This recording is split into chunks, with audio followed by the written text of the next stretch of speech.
No, no.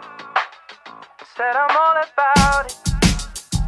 'Cause I got soul and I won't quit. Hey gang, today's guest is rapper, singer, and songwriter Hoodie Allen from Plainview, New York. Together, we take a deep dive into the writing, recording, and inspiration behind the hit single, All About It, taken from Hoodie's 2014 debut album, People Keep Talking. This track is a collaboration between Hoodie and Ed Sheeran, with Ed providing vocals throughout the song. The two have been friends for some time when Ed suggested they write a track together. Hoodie mentioned that the initial idea and writing for the song came about rather quickly. It wasn't until they got into the studio with producer RJ Ferguson that things began to take longer as the song was being recorded. They rewrote the intro to the song like 30 times until they all felt that it was right. The outro of the song was a hook that Ed kept singing throughout the session and was so catchy that Hoodie considered making it a bigger feature within the song. It was an interesting risk to take, tacking on a brand new part at the end of an already super strong and catchy track, but the payoff worked well. And this is the first song I've broken down here on Chris DeMakes a Podcast, with a lyrical reference to both Larry David and Miles Davis. Pretty cool. For all this and a whole lot more, don't touch that dial. Hey, hey, have you heard? Chris DeMakes a Podcast. Hey, hey, have you heard? Chris DeMakes a Podcast. Hey, hey, have you heard? Chris DeMakes a Podcast. Hey, hey, have you heard? Chris DeMakes a Podcast. Hey, Hoodie, how's it going? Doing well, man. Thank you so much for having me today. You're very, very welcome. Before we started rolling here, you told me that you're on a day off today. Your bus broke down and you're stuck somewhere in Texas with no Ubers. So living the dream there, pal. Yeah, people always think that tour life is so glorious.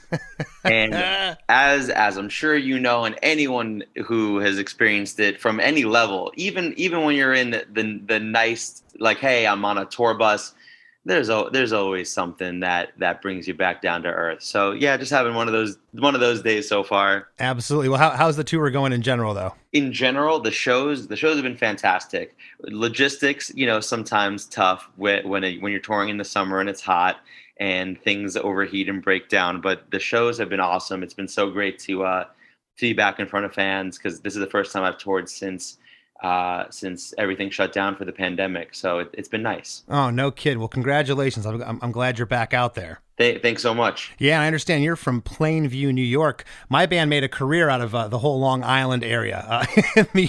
Back in the 90s, it was just like punk and ska music was just thriving up there. What a great scene to be part of up there. I mean, people always ask me too, because Long Island sort of has the origination and roots of a lot of that sort of the scene, in a sense. There are a lot of bands that came out of there. So when I started being, predominantly, I guess, like more in the hip hop space or the pop / hip hop space, I've always had these sort of undertone roots back to, I don't know if you want to call it pop punk, emo, like all this sort of stuff. And it's cool to kind of bring it full circle. Yeah, I can hear all those influences and then some within your stuff. It's kind of in a great way. It's kind of all over the place, and I love it. Your story is interesting too. You've been at it for over 10 years now. You started with an EP in 2012, and then your first full length, People Keep Talking, came out in October 2014, debuted at number 8 on the Billboard 200, which is absolutely incredible.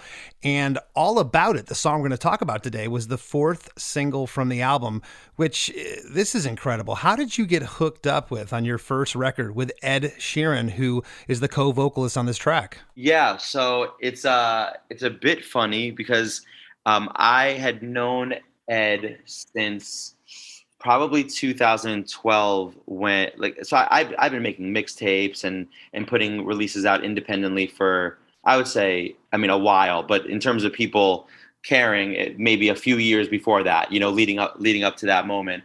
And he was just someone who we were introduced to each other and we became friends. Every time he would come to New York, like, that's my drinking buddy. We would go out, I would show him a good time. And like, maybe he's not at the crazy stadium level at that point, but he's still Ed Sheeran. He's still killing it. He's still doing it up big. Yeah. And we were friends for multiple years before the idea of getting in the studio ever happened. And I always, and I don't know how you feel about this, but when it comes to relationships and the music business, I always want to prioritize friendship over anything else. And I think I've experienced it. I'm sure you have too, where like you feel like someone's kind of looking for like, hey, what can this person do for me, right? One of those situations. And with Ed, like I love him so much. Like I never wanted to cross anything off other than like, hey, this is my homie. We don't need to make music together in order to validate our friendship. But eventually it just happened sort of naturally and organically. And one night he was like, hey, why don't we go in the studio? And I was like, sure. I think I have a couple ideas. Like, let's lay some ideas down. And it was a song that came together like instantly upon us actually getting together to work on it. That's amazing. And now it was the fourth single from the album. Did you feel that there was other songs that should have been put ahead of this track? Because of course it did feature Ed, which to your point, he wasn't maybe stadium level at that point, but he was a big name. Why not lead off with this track? Yeah. So I basically done my whole career like completely independent. I've sort of been like the independent like champion. So going into this record, I had started to release some singles in advance of it on my own. And I knew I had the song with Ed, but basically like we had made the song and then it started the process of like, now it's time to try to get this song cleared on an international level with Warner because he's the biggest artist on Warner. And Gotcha. it was kind of an awakening for me because I'm this indie artist and he's a very big priority on this label. They have their own plan with him. And, basically like for the longest time, it was just like, hey, this song isn't going to happen. It's not going to exist. Like it's not going to come out. So it was kind of denied at first. And then it ended up on the desk of Craig Kalman over at Atlantic Records. And he loved it. And he said, hey, I want to bring you in. Like, can we talk about this? And I came in for a meeting and I played him the whole rest of the album because the whole album was done at this point. I had started already releasing, some of these singles, and they were like, we really like a lot of this. Like, let's figure out like a little partnership for this. So it was my first time sort of doing any sort of joint venture with a label because that's what you need to do sometimes to get a song cleared. So that's kind of how it ended up being, a technically like a later single in the process. Awesome. Well, hey man, mad props to you for your transparency there. That's the real story we got from Hoodie Allen right here. Cause you could have candy coated that in a million ways. No. But bottom line is you guys had to get it cleared. Yeah. I think that was part of the reason why I thought it was interesting to talk about the song too, because, not only the musicality of it, but it kind of is an interesting, like there's interesting aspects of it from the perspective of someone who's like been sort of fiercely independent and what happens when you are trying to go to work with somebody who's, has, a bigger team, a more like global level reach, and how do those things happen? And I don't think everyone knows sometimes what it takes to make that really happen, Well, good for you with being, calculated about it and doing your best to kind of understand it. Because as you said, you were just independent artist, and all of a sudden here you are with basically a friend of yours who's this who's a superstar. And I think you worked the angle really well. You've released 3 records after this album, Happy Camper, The Hype, and Whatever USA in 2016, 2017, and 2019, respectively. And you've had a couple recent releases, a pop punk song called Call Me Never, which is awesome, and another one called Wouldn't That Be Nice? And those are both singles from an upcoming album I guess you're going to be releasing soon, correct? Yeah. The plan is to release that the minute that, well, not the minute, but shortly after this tour wraps up, it's time to actually get this full record out there. And it's definitely a little bit of a departure sonically from what people have come to expect from me. But that's kind of like the exciting thing about it for me. That's very cool. Now, did you write this song prior to having a vision of Ed being a part of it, or did you write this with him? Like, did he write his lyrical parts, or was this all you? So on All About It, when we got into the studio, my main collaborator at that time and everything before it was my friend RJ Ferguson. And he sort of had his little trumpet loop basically on his, yes. On his computer. And that was really the basis. We had like the bum, bum, bum. And that was just kind of like this 15-second loop with maybe some minimal drums. And that was really just the 2-track that we brought into the studio and said, hey, okay, hey, what stands out to you? I played a couple of things for Ed. This was the thing that stood out to him. He grabbed his guitar, started playing some stuff over it. We're just both in there kind of coming up with top line ideas, and it's kind of interesting for me because Ed very much was in the mindset of like, hey, wouldn't it be cool if I rapped on this song instead of sang on it? And it kind of flips the paradigm a little bit because you think, especially at that time, even though I know Ed has like an extensive hip hop love and background himself, you think of Ed and what he did in a collaboration way. He had like a song with Lupe Fiasco where he was, Lupe raps and he sings on the chorus. But it's old school, it's like '03, and it's old man, it's my old me. Takes a long time to happen so fast to realize that your future is somebody else's past. What's up? As long as you love me, give me that old school love right now. You think about the sort of like pop rap combinations, it's like, well, obviously Ed is going to sing the chorus to the song. And we kind of did the opposite, where the thing that I ended up kind of writing became the chorus. And he's like, I'm just gonna spit bars on this song instead. So it was kind of changing what people would expect, probably. Well, that's cool. And you mentioned that the song was collaborated on with R.J. Ferguson, who he's credited with producing along with Parrish Warrington on the track. Did you demo this song before Ed heard it or the producers heard it at all? Do you have a demo? I had never written anything to it, so everything, like, we have so many early demo versions of this song, but all of it was done with Ed. It was kind of one of those things where we went in the studio together, and like really quickly, I had the idea for the chorus. He had the idea for the "and they don't know anything about us," which became the bridge eventually. And then we kind of just started writing each other's rap verses, like kind of next to each other. Like I would pitch in a line, he would have an idea for me, and it kind of just started flowing. Like, just keep this really simple beat on loop, and we were just flowing on it. And I think we may have recorded an earliest version of this song over that simple beat before the production ended up getting a lot more fleshed out afterwards. Well, this song is catchy as all get out. It's 3 minutes and 25 seconds long. The intro is this lo-fi drum sample and bass guitar for one measure by itself, a total of 8 measures before we hit chorus 1.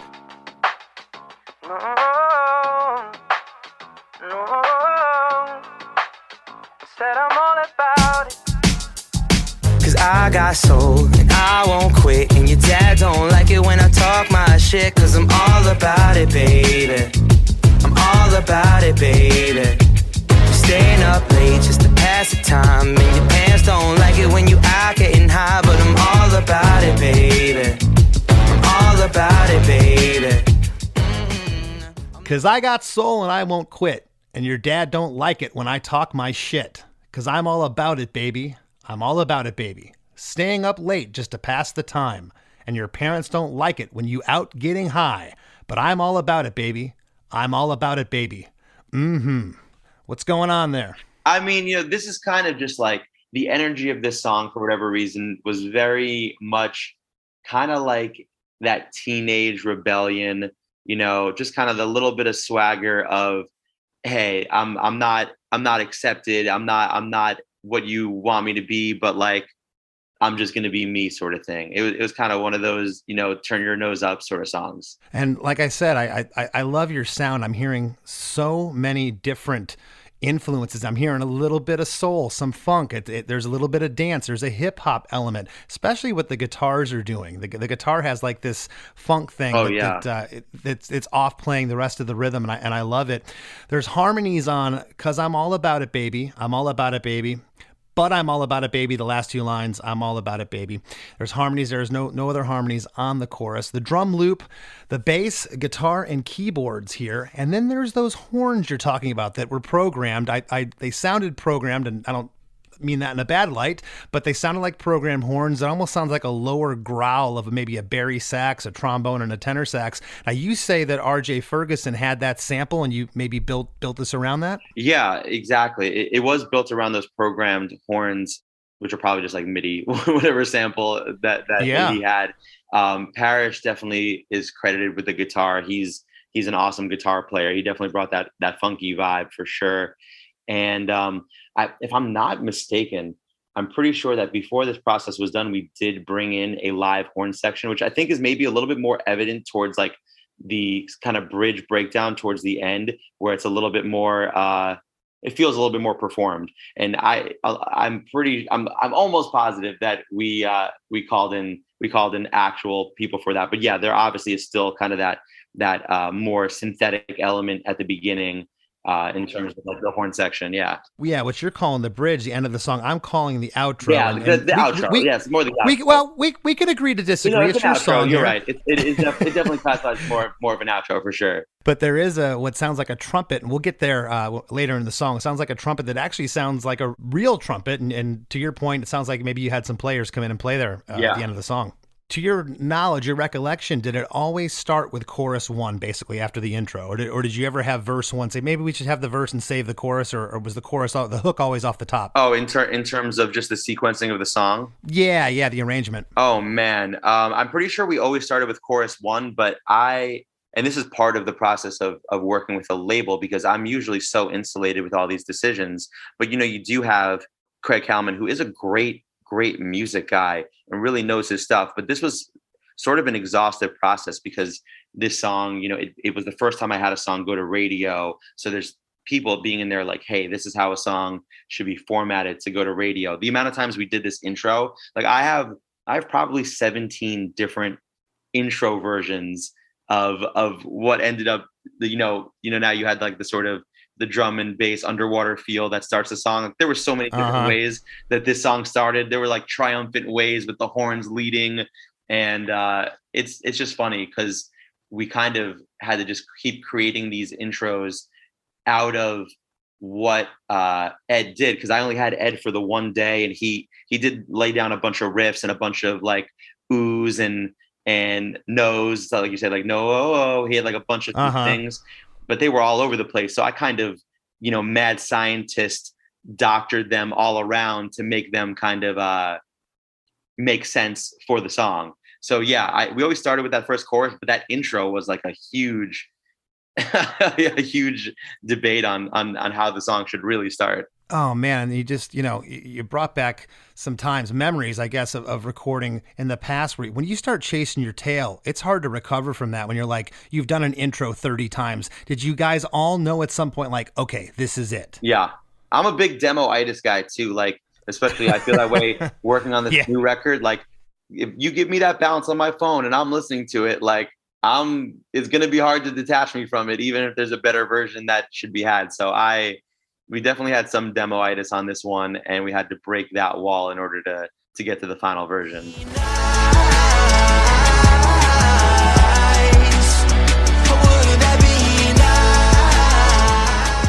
Hey everybody, don't go anywhere. We got lots more with Hoodie Allen after a few words from our sponsors.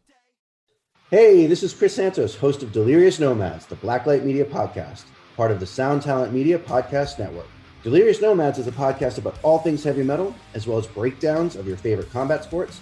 And me being a chef and all, we'll be riffing on some food talk every week with very special guests from across the globe. Listen and subscribe at soundtalentmedia.com. That I didn't even know that you were flying to LA to have dinner with his parents. And now, back to the show.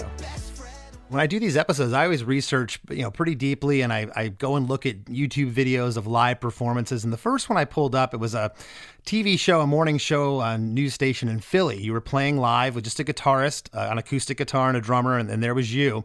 And I noticed, and maybe it was because it was for TV, early morning, that you didn't start with verse 1. You just did chorus 1 into verse 2 that you sing on. And I was like, well, maybe he doesn't do Ed's part live. But then I went to a live video of you in a theater or a club, and there it was. You actually do Ed's part, which brings me to my question.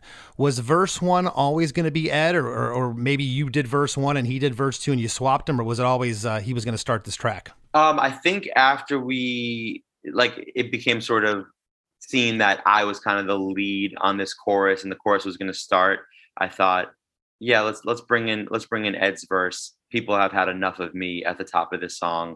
Let's give them a little back and forth vibe. So yeah, it kind of Ed was kind of always the lead verse on this one. And now the verse, do you consider the verse going all the way up to the chorus? Or I think there's a pre-chorus in here before chorus 2. What do you think? There's definitely sort of like the last 4 bars. You definitely kind of get that breakdown with the sort of the plucky piano.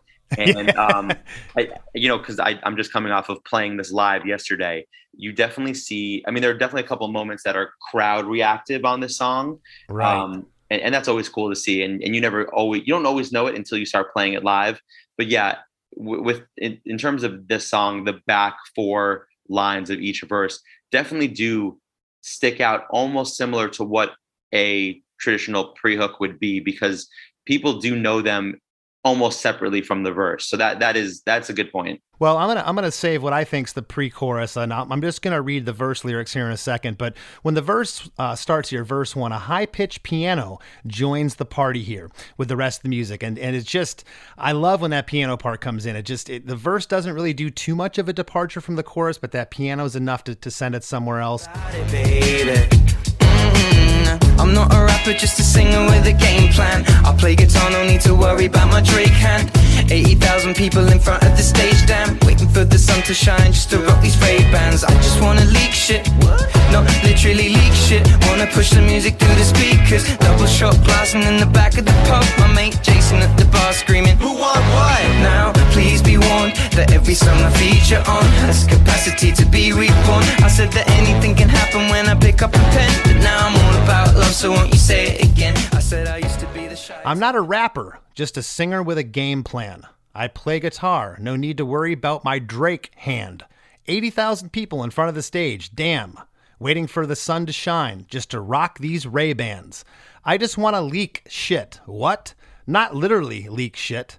Want to push the music through the speakers. Double shot glass, I'm in the back of the pub. My mate Jason at the bar screaming, who want what? Now please be warned that every song I feature on has capacity to be reborn. I said that anything can happen when I pick up a pen, but now I'm all about love, so won't you say it again? Man, there's a lot here. What's happening? So I mean, I think one of the first things, and you'll know it when you get to my verses, we kind of had this dichotomy between like, I'm not a singer, I'm not a rapper, I'm just this. Yeah. And I think you turn your head on it because like Ed says, hey, I'm gonna rap on this song, and I'm like, hey, cool, I'll sing on this chorus. And traditionally, I think we both have weaved through a little bit of both. But traditionally people see Ed Sheeran as a singer, amazing voice. Ballad, people generally see me, oh yeah, he's a rapper. Even though we kind of live in a little bit less of a genre specific space nowadays. So when he kicks off this verse, hey, he's not a rapper, just a singer with a game plan. It's a little boastful. It's like he plays guitar in front of people, 80,000 people. It's just him on the stage and no one else. And like it's just, that's what it is. And it's like, yeah, that's real. When I say it and I'm playing in front of 800 people, it doesn't feel as genuine because I'm missing 79,000 people. But this is Ed's experience. He gets on there and he plays for 80,000 people. Yeah, and it doesn't come off as cocky or I don't know. It seems real. It seems like he's having a little fun with himself here. And I really like that aspect. Oh, for sure. The song itself, I think, it definitely and we try to play this through the music video too. It's very light. It's very playful, I think is a great word for it. It doesn't take itself too seriously. I mean, like even in the chorus, it's like, oh, your dad don't like me, don't worry about it, I'm all about it, baby. Like it's meant to be playful and fun in summertime. And I think we kind of keep that spirit, especially in these verses. For sure. And what I love about it is he is rapping here, but a lot of times in raps you don't get harmonies, and Ed's known for his awesome harmonies, and there's a ton of them here on Singer with a Game Plan, Worry About My Drake Hand, In Front of the Stage, Damn, Just to Rock These Ray-Bans. I could go on throughout the verse. There's harmonies everywhere, and I love the little hooks. I've always loved this about rap and hip-hop. It's not just the delivery and the lyrics and what's going on with the subject meaning of the song. It's the little hooks that happen. When you say what here, it's like a high pitch what that happens there. That's a hook. And when you say who want what, that gang vocal near the end of verse 1, just those little sprinkles. And was that something that happened in the studio that you thought you'd spice these parts up, or was that kind of how it was written? This might be Ed's I guess I don't know if this is Ed's normal style. It resonated with me as something that I do as well, which is sort of you lay down the lead for verses like this, and then you go and spice them up, and you create those moments where harmonies make sense, or like, melodic moments get added in there, especially like, you get that gang section with the Who Want What. That's an example of something that like has translated so well live. Like I let the crowd do that. Everyone knows that part. So sometimes you build in these things, and then you can kind of almost see the vision for where they're going to go in terms of like the concert experience as well. Yeah. And sometimes you don't think about that. I know I've done that. My band's done it, where you write a song, you never think, or you just don't know what's going to translate live. And the next thing, and it does. And you're like, whoa. Yeah. When I was watching your live videos, that Who Want What parts, every hand goes in the air. They're all screaming that part. It's great. I don't know if at this point I knew that would be the moment for the song, or it's just like you said, one of those things where then you start playing it and you're like, oh, this is what it is. And you sort of get accustomed to expecting the crowd to go off for that. But yeah, it's funny. So like on this bar here, it kind of is speaking to our real life experience, right? Me and Ed and our buddy Jason, who I'll get to, he's kind of the guy who introduced us. That was our relationship. Like we would be in a New York City, I don't want to say dive bar, but like, when we would go out, it would be like, let's go somewhere more inconspicuous. Ed, myself, we're not really trying to go to clubs, get attention. We like to just get a nice little beer with a friend, have a conversation, be somewhere, especially, in his status where, you could just be yourself and not be surrounded by the expectation of the same way when you're playing for 80,000 people. So it is just, I'm in the back of the pub, Jason screaming, "Hey, does anyone want anything to drink?" Like, and that was sort of our friendship for all those years. Well, yeah, before we're going to move on here, I was going to ask who's the mate Jason here? Who you're referring to? That's Jason, who is one of Ed's people at his label, actually, and someone who I grew up with. Or not so much grew up with. We grew up in a similar area, and we have a lot of mutual friends kind of on the Jewish geography of life. I don't know if you're familiar with that or that term, but basically it means that everyone is connected to each other through very, very close means, basically 6 degrees of Kevin Bacon. So that's awesome. Well, the pre-chorus here, the whole vibe changes here. It breaks down to just keys and vocals, and there's harmonies on every line here. And on the first line, the second line, the third line, and the fifth line here, there's these stabs. It's like a bass and a horn stab that happen. Again, I consider that a hook. I love that. About love, so won't you say it again? I said I used to be the shy type, back on my back on public transport, sort of guy type. Now I'm in the limelight, trying to get my mind right. Body clock is in the clouds, so often guess it's high time. Hoodie sing the line like soul, and I won't quit. I said I used to be the shy type. Backpack on my back on public transport sort of guy type. Now I'm in the limelight, trying to get my mind right. Body clock is in the clouds, so often guess it's high time. Hoodie sing the line like. I'm pretty positive this is just kind of, Ed's reminiscing here on days when he would do what is like busking, basically like, hey, I'm on the street corner. I've got my backpack. I got my guitar. I'm riding these little trains in not even London, like in the countryside of England. And that was my life. And now I am the opposite. I'm playing for all these people. I'm on a plane so often that every day it's high time, little double entendre, right? And, just a complete different existence because always on the move, always on the go.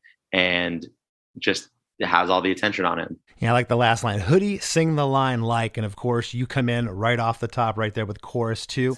Hoodie sing the line I got soul, and I won't quit. And your dad don't like it when I talk my shit, cause I'm all about it, baby. I'm all about it, baby. Staying up late just to pass the time, and your pants don't like it when you out getting high, but I'm all about it, baby. I'm all about it, baby. Same lyric as the top of the song. However, on the lines, staying up late just to pass the time and your parents don't like it when you out getting high, there's harmonies here that weren't on chorus 1. Do you recall how that came about? I think it's an important thing, especially on pop songs, to give ear candy wherever you can, right? Whether it's conscious or subconscious, you don't want these choruses to sort of just get redundant or monotonous. And sometimes it's as simple as laying a little harmony down that gives it a little bit of a lift, a little bit more flavor, a little bit something for a really active listener to kind of grab onto. I think it's just important to try to, keep the song interesting when the formats of these pop songs are pretty routine and expected. Well, as my listeners know, I'm a big harmonies guy. I'm a big harmonies guy in terms of where the placement is. I love little stuff like that. I love when songs build. When we get to the end of chorus 2 here, I'm all about it, baby. And then panned off to the right, you hear like a ow vocal that happens before we get into verse 2. I love verse 2 because, again, talking about that building, Hoodie, there's a high synth like pads, like stabs here that are now present throughout verse 2 that weren't there in verse 1. Yeah. And again, was that something that RJ worked up in the studio? Was that you and Ed, or was it a collaborative thing? Yeah, that was definitely RJ. And that definitely speaks to like the amount of detail that they put into trying to build the production and kind of do that same thing, the same things that we're trying to do with, hey, why does that chorus have like a nice little high end, sweet sounding thing? Kind of trying to do the same thing for the verse, keep the verses interesting so they don't feel just like this loop, because a lot of the elements are like bump, bump, bump, bump, and very sort of not monotonous, but like I'm missing the right word, but it can feel it needs like a high energy punch, and I think the synth achieves that as a sort of a counterbalance to some of those lower end elements. It definitely does. And something else I love here, of course, you're singing chorus 2 straight into verse 2, but, now you're doing the verse here, not Ed. And it sounds, it's the same song. It's in the same world, but obviously it's different. Ed has like kind of the British accent happening up there, but I think it's awesome when you come in here. It's kind of like a breath of fresh air. Not that I didn't like Ed's verse, but I think it's cool that you take over on verse 2. Yeah. I mean, this is sort of, definitely my wheelhouse verse wise. I mean, I'm first of all, I'm getting to play off of Ed, which is really easy and fun, but I'm sure we're going to get into the lyrics on it, but it's a typical verse for me where I'm packing pop culture references that are probably pretty niche and obscure, and then a little bit of braggadociousness, a little bit of tongue in cheekness, and obviously playing off of his I'm not a rapper. I'm coming in saying I'm not a singer, but I do rap pretty. Which is basically just to say like, yeah, I'm not a singer, but I do throw in a lot of melody into I'm not just a rapper either. I'm not a singer, I just rap pretty. So now my fan base is full of Megans and Ashleys, and they're wondering if there's room for them to get on my bus. I'm like, naturally, baby, let me find a spot in the front for you and for your friends. You can be mine, but we can pretend. Oh, typical rapper acting a typical fashion. I'm doing something that's different. I'm trying to pull up my patent. The young prince of Manhattan, not everybody believe it. Adrian Broner, the way I'm ducking and weaving. We go together like interceptions and Revis. She said the only rapper she loving is Yeezus. One for the money, two people. I'm not a singer, I just rap pretty. I love that line. So now my fan base is full of Megans and Ashleys, and they're wondering if there's room for them to get in my bus. And I'm like, naturally, baby, let me find a spot in the front for you and for your friends. You can be mine, but we can pretend. Oh, typical rapper acting a typical fashion. I'm doing something that's different. I'm trying to Paula my patent to young prince of Manhattan. Now everybody believe it. Adrian Broner, the way I'm ducking and weaving. We go together like interceptions and Revis. She said the only rapper she lovin' is Yeezus. There's a lot here, man. For sure. It's a bit easier for me to, cause since I wrote this, I'm like, oh, I can go over this one a lot easier than the first verse. What's up with your fan base? Is Megans and Ashleys are just common ladies' names? Is that what's happening there? Yeah. I mean, my mindset at the time of this, it's like, there's an element of self-awareness to my music. And, as things are taking off in this time and I've started playing shows, and even the demographics of the shows are changing. Now I've got a lot of girls coming to my shows. And so this is me kind of calling out like, hey, yes, I'm not a singer, I rap pretty. So look, now my fan base is teenage and 20-year-old white girls named Megan and Ashley coming to the show. And that's kind of just me being like tongue in cheek to myself, and then saying like, this is what everyone's or even this is what everyone's expectation is of me right now. These people at the show, like these girls, they must be trying to, be on the tour bus, and let me bring you on the tour bus for you and your friends, and we can have this crazy one night groupie sort of thing.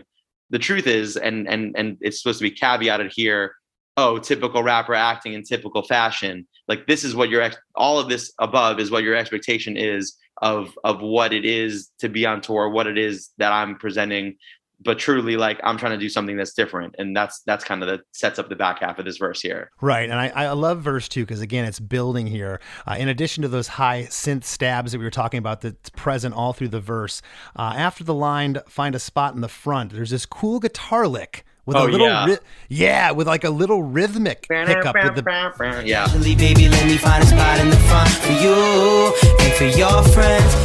Yeah, and then like there's this rhythmic hiccup with the drums on the next line for you that happens. It's great. And then starting on the line, everybody believe it. At the back end of that line, there's like, I don't know if it's keyboards or it's the echo of like a clean guitar. It kind of sounds like low tubular bells. Yeah. Or like a really reverbed, like low xylophone or something that's happening there. And that's on all the back 4 lines here. Prince of Manhattan, not everybody believe it. Adrian Broner, the way I'm ducking and weaving. We go together like interceptions and Revis. She said the only rapper she loving. What was that? Do you recall? Gosh, I truly don't.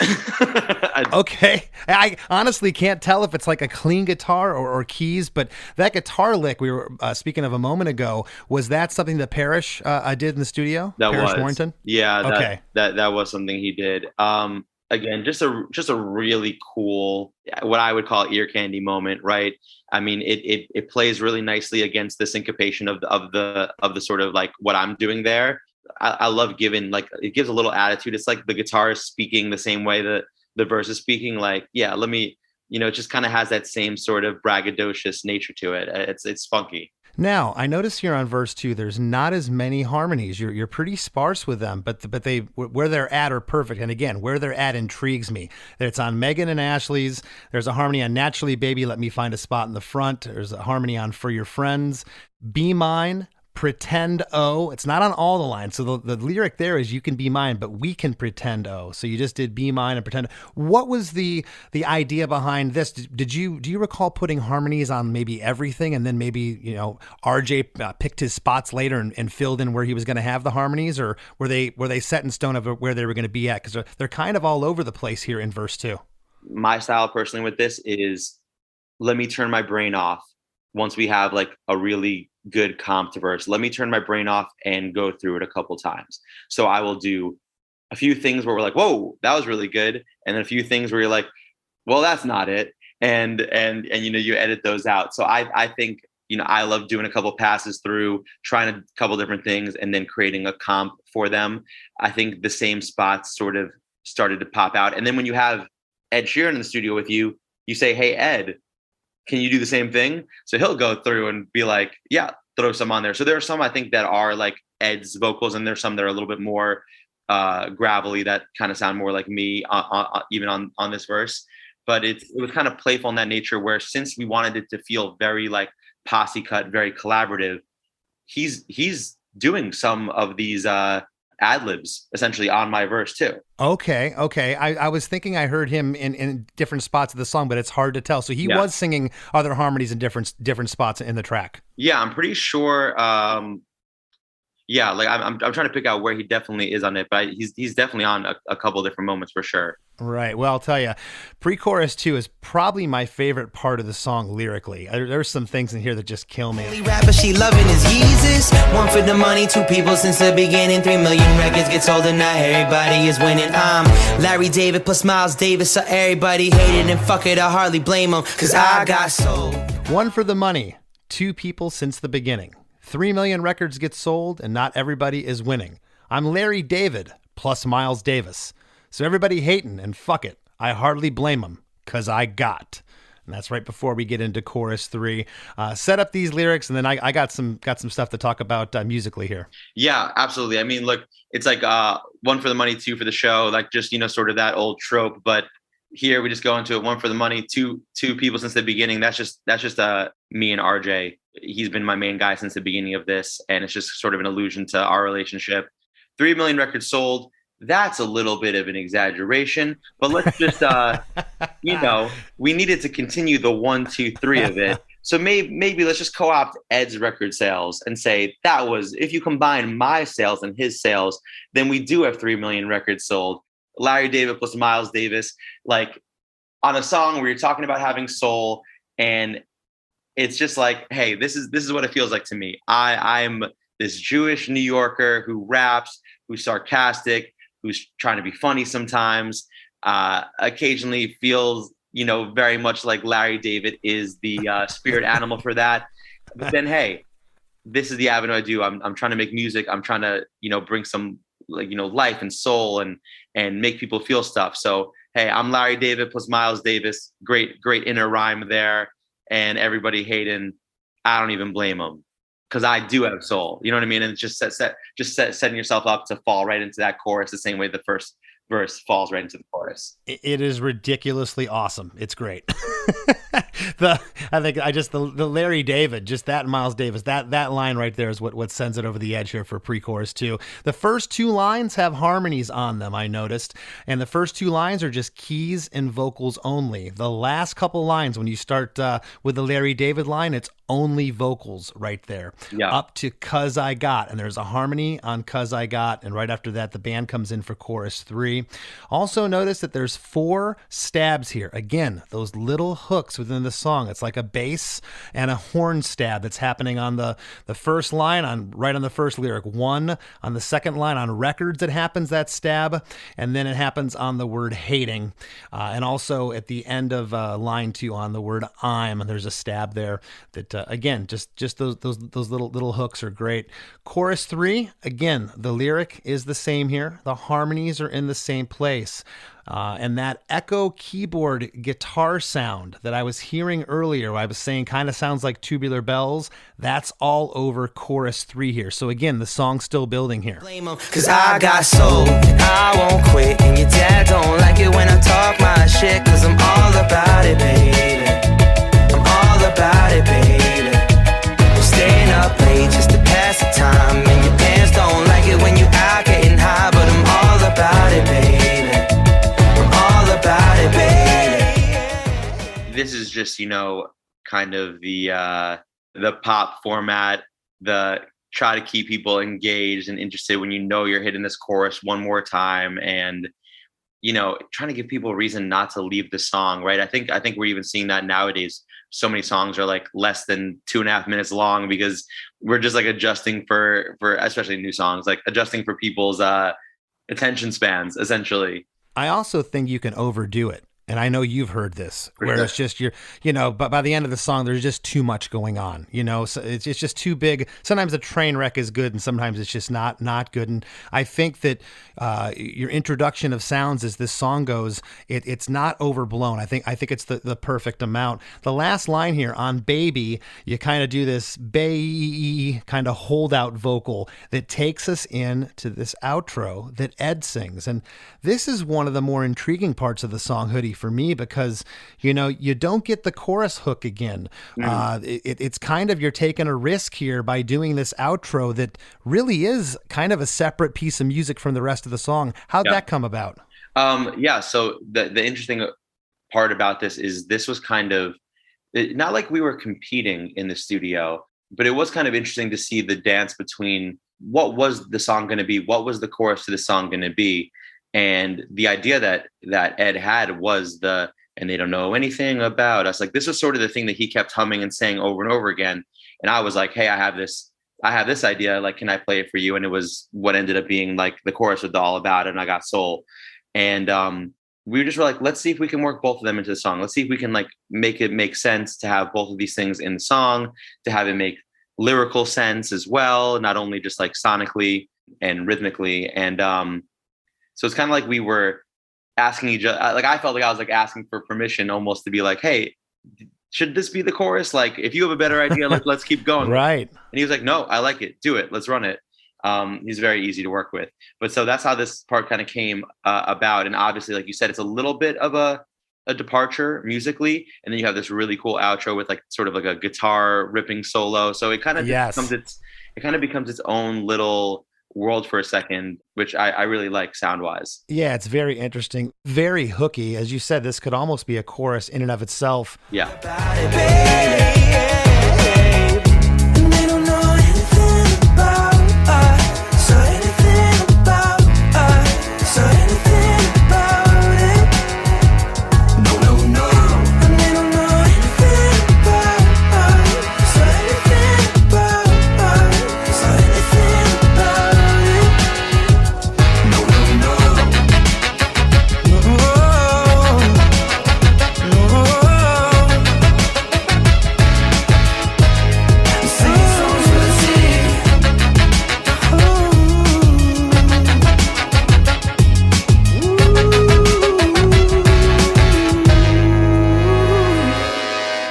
As I go read through these last bit of lyrics here, Hoodie, I'm going to kind of give my notes musically along with it.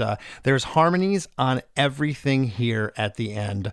There's a cool slap delay on the vocals here you don't hear in the rest of the song. I love the vocal treatment that happens here. And there's some really great horn synth pads that come in here that you don't hear in the rest of the song that I really like. The lyric is, and they don't know anything about us or anything about us or anything about it. No, no, no. And on that line, no, no, no, there's this lower bass voice vocal on that comes in. And they don't know anything about us or anything about us or anything about it. No, no, no. And on that third line or anything about it, there's that high trumpet that comes in, kind of panned over right. And then we get into like the vocal scatting here with Ed, and he's doing these O-O-O-E-O, and I won't even try to to say them all. But as that's happening, there's another cool horn interplay between the vocals there. And on that first O-O-E thing that Ed does there, it sounds like there's a guitar lick. I think maybe this is what you were just referring to as the solo that comes in. It almost sounds like something on an AC/DC riff, but it's kind of buried, but it's awesome. No, no, no.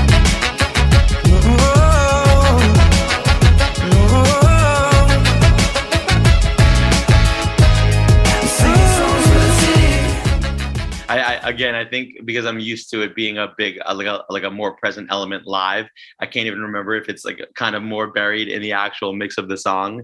You know, when you start playing these songs live, they kind of like, you remember that version more so than the original MP3. For sure. And if I were to do it live, I'd crank that guitar part up because it's kick ass. It's awesome. It's just like a boom, stand forward moment. But yeah, there's a lot of elements in this back end here. Like lyrically, it's pretty simple. It's sort of the dichotomy of like you're talking to that girl, like, hey, we can do our own thing, like Romeo and Juliet. Like your parents they don't really know. They're trying to hold us back. They don't know anything about us. They don't know who we really are. It's also kind of, hey, me and Ed on the song, like this is not what you expect of us.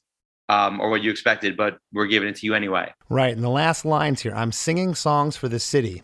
O-O-O-E-O-O. And then there's another one of those that Ed does after that. And then the last ooh yeah that happens is just by itself. It's just vocals and a horn swell that ends the song there. And you're in the studio and you hear this back for the first time. What was your reaction? What was RJ's reaction? Did you think you had something here? Because again, this wasn't released. It was the fourth single from the record. Yeah, I mean, it's so interesting to think back on it because we had such a bare version of this song without all of these sort of elements that you've highlighted for the longest time. And I always loved what the song was, but it kind of turned out to be something even cooler than what I expected, because when they really sort of went in RJ and Parrish for that sort of full pass of the production, really giving it their all, so many of these elements started to come out and shine. And then I guess I took a little bit more of a lead role in organizing some of that scatting. Like we kind of said, hey, Ed, do every idea that you have on these over really simple stuff. Like he was doing a lot of these really cool vocal scatting and singing songs for the city and like all these sort of things over what basically amounts to just those original horns. So it's sort of being imaginative. Like, it's one thing to hear it now and be like, oh, well, he was doing this over this very lush, big percussive section, but it wasn't that. It was almost like that all of these guitars and things that came in to complement some of the ideas that were already laid down vocally after the fact. Gotcha.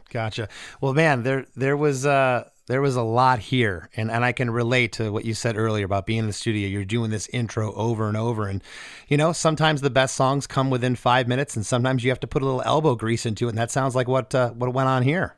It was like we wrote it in that one night, and then we took this really almost like this extended break on it before it came. So it was almost like it was a labor of love, but so much of it got done so quickly that it felt like one of those things that naturally came together. But the process of getting it to be released, the process of getting it to sound, and deciding on that intro, it was definitely one of the more exhaustive, but not in a negative way, just like exhaustive in terms of really paying attention to detail songs that I probably can recall. Right on. Well, hey, man, this has been a lot of fun to break down this song. You should be really proud of this track. It's awesome. And before we break, is there anything that I have to leave the listeners with? What's going on with you? I know you're on the road right now. And when do you think the new record's going to drop? Probably the beginning of October. And I would say thank you so much for having me on and giving me the opportunity to talk about this. It was so fun. I don't think I've ever gotten to do this on any record before. I almost felt like I was I had to step up my game and really channel what was I feeling during this time, because this song has been out for like 7 or 8 years now. Right. But it was great to go through it. And I would just say, hey, if you're listening, I'm going to be putting out a new album, and it's a little bit more in sort of the alternative rock space. There's almost no rapping on the entire album. So if that's something that is interesting to you and you're sort of a listener that loves that kind of music, this might be something that is more to your liking as well. So I hope that you'll check it out. Well, that's awesome. Well, once again, thank you so much. And really, thank you for taking the time on a day off from the road to talk to me. I don't usually like to do interviews on a day off, so much appreciated, man. I appreciate it. I'm just so glad that I have my voice on a day off. Isn't that's a real blessing? So, that's the other thing, right? Yeah, that's always the greatest. But I'm so happy to be on here. Thank you so much. I don't want to give you up. I just want to give you love. I don't want to make it tough, 'cause you don't gotta do too much. I don't want to say goodbye. Hey, I hope you enjoyed that conversation with Hoodie Allen, but don't go anywhere. There's lots more Chris DeMakes a Podcast. We got Band You Might Not Know. We got the rap. We got all that good stuff coming up after a few words from our sponsors.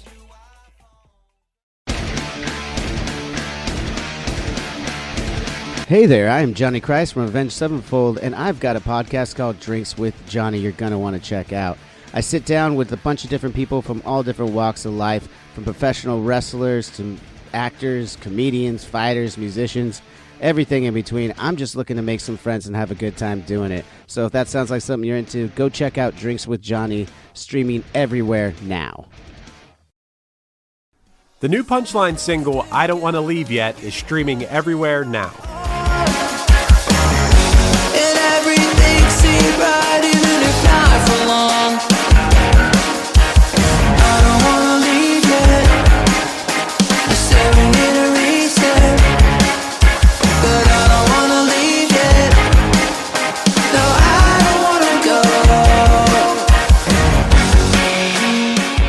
If you like what you hear, you could check out Punchline, I Don't Want to Leave Yet, wherever you stream music.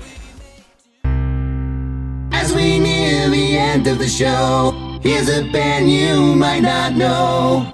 Welcome to this week's Band You Might Not Know. If you'd like your band to be considered for Chris DeMakes a Podcast, all you have to do is email your best song via MP3 only and a short bio to bandyoumighttnotknow@gmail.com. This week's featured artist is Send Request, a pop-punk post-hardcore band from Northeast Pennsylvania. You can find their songs on all the streaming platforms. Here's a snippet of their song, Falling to Pieces.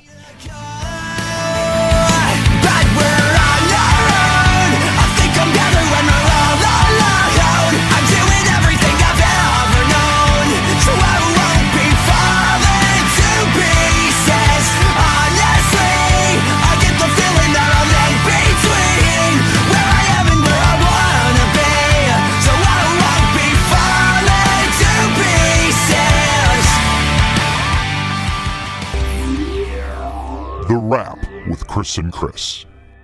Well, that was a really fun and interesting episode. Chris, one of the first things I thought was really funny was that he talked about how and they sing about it in the actual song, but that Ed came in there and you expect him to sing the chorus. That's what they always do in the hip hop songs. The singer sings the chorus, but instead he's like, no, I'm going to rap in the song. And, he's obviously very tongue in cheek with his raps, but he's also really good as well. It's very well done. Yeah, and to your point, he's not rapping in the chorus, he's rapping in the first verse, which that's really different. And I'm glad Hoodie said it. I didn't really know how to say this, but he had mentioned, well, he wasn't quite a stadium act in 2014, and he was huge then, make no bones about it, but what he's become since then is incredible. Well, he did get a little bit inside baseball with how to collaborate with a big artist, how the hoops you got to jump through to make that happen, even if it's your friend and you recorded a song together. There's a lot of people. Ed Sheeran, I can't imagine how big his team of people are. And yeah, maybe he wasn't playing stadiums yet at that point in 2013, 2014 or so. But Chris, I looked it up. At this point in his career, Ed Sheeran was already popular. He was writing with Taylor Swift and One Direction. He was nominated for Album of the Year for his album Multiply at the 57th Grammys, and he performed the song Thinking Out Loud at the Grammys that year with John Mayer, Questlove, and Herbie Hancock. So all I'm getting at here is Ed Sheeran wasn't small potatoes at this point when this song was happening. No, not at all. And Hoodie admitted to the fact, and I thanked him for being as transparent. He's like, yeah, we had to get all these clearances. That's how big of a star he was. And for those that don't know, you don't want your artist going on singing on someone's record and selling 1 billion records for them. You want to, when you're running a business, essentially what a label is, you're protective of your assets, of your income. So that's why there's these clearances that happen that Hoodie obviously had to go through to clear him for this track. Yeah. But I thought it was a really interesting story behind the song. And I thought it was cool that he said, and it does sound like this, it was two friends that said, hey, let's go in the studio and let's mess around and write something, And at the same time that it sounds like it came together quickly, it also was a very long process. It was like the idea came out quickly, but the finished product took a very long time. I know. And every time we do one of these episodes, you never know what you're going to hear. How many times have we heard it? The hit single was written in 5 minutes without much thought behind it. And other times, in this instance, it was written pretty quick. It sounds like the initial idea, but then the laboring happened. They got in the studio. They couldn't figure out this intro, and they kept working on it until they finally got something that everybody thought was great. Yeah, Hoodie in this episode mentioned demoitis, which I can't believe 120 some episodes into this podcast that term hasn't come up more. It has come up here and there. I know I always fall victim to it. Chris, do you fall victim to demoitis often? Yeah, I think sometimes you get so attached to something that you think is great. And I'll tell you, demoitis for me is 9 times out of 10, the idea in retrospect, a year or two later, I'll go, yeah, that wasn't that great. I could see why the rest of the guys in my band maybe didn't think that was, but you'll get stuck on it. I've gotten angry. My band mates have gotten, no, this part has to stay. It's the perfect horn part, or it's the perfect vocal part. And at the end of the day, it's just, demoitis. You're just attached to it because you've heard it so many times. When you guys were recording this episode, I kept thinking to myself, like being in the studio, these two guys who, Hoodie raps and for the most part, Ed Sheeran is known for a lot of ballads, but what these guys have in common is that they're great at writing pop hooks. So you put these two guys in the studio together and it's nonstop pop hook, pop hook, pop hook. And that's why this song is so jam-packed full of them. I heard you say that so many times, like, that's a hook, that's a hook, that's a hook. It's just nonstop. Well, yeah, and people, for anybody that bags on rap or, it's just people talking over a drum sample, there's so much more. And we've talked about that on the show a lot, that there's so much more that goes into it. And rap is just synonymous with hooks. There's those little things, the gang vocal on this one part, or these synth stabs that come in like this song, just those little elements. They're all little hooks within the track. Something else I loved is he mentioned, and I know this, you've probably done this with Punchline, Chris, where you go out and you played a song so many times and you don't like sit around listening to your own material where you go back and like, wow, that guitar lead at the end of the song, we that's a really present featured part live. We crank that thing, but on the record it was kind of buried here, which that little guitar solo in this song at the end, the AC/DC thing is really cool. Right. Yeah, that's crazy when you're so used to playing a song that you forget, oh, that's how we did that 10 years ago on the album that I never listened to, because it just turns into a whole other beast, the live version of it, which is why I think sometimes when really great bands release live albums, they're so good. You know, you're getting a lot of those things. The cream rises to the top in a way when it comes to parts of the songs, or what, I don't know, part of it's probably also what you enjoy playing up there, what makes you feel good when you're playing it live. Mm-hmm. And I'll tell you, it's always a risk when you don't end with a hook of a song and you take some kind of departure. And this was almost into coda territory here, Chris. This outro, it's just so kind of left field, but it's a hook within itself. And I think the gamble paid off. Dude, it's so funny you bring that up. In my personal experience in Punchline right now, I'm part of a text thread where we're talking about this new song we recorded, and like it's being mixed right now. And it has a really long outro with no vocals on the outro. It's just a musical part.